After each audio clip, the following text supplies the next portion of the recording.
Here's where I think the misconception happens most often. We conflate what the South and the United States did with what the Israelites were doing. And we put our moral judgment on what happened to the slaves in America onto the slaves of the Old Testament. We're completely removing the context of how they came about. Right? Now, what I'm saying is, okay, the justification of slavery by Christians, right, by using the Bible in the 1700s, 1800s, tragically wrong. Tragically wrong. And I would contend that the people who used the Bible to justify that slavery and their treatment of their slaves they were not Christians. Because it is very clear, it is made very clear through Deuteronomical and Levitical law, in the law of Moses, that slaves are not to be treated as property.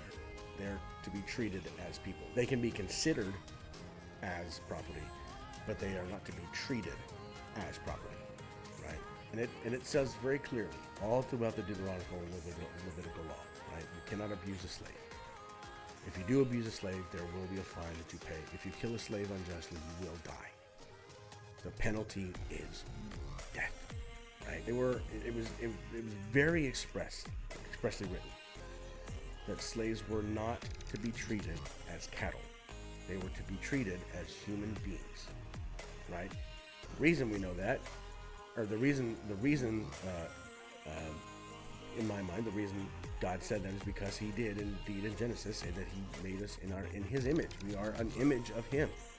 Why would He want us to mistreat each other? Right? Even if we can put erroneous titles on each other, right? And we can voluntarily give of our labor to one another, or even have our labor our labor taken from us, so to speak, right? He would still want us to be treated like humans if we are in His image.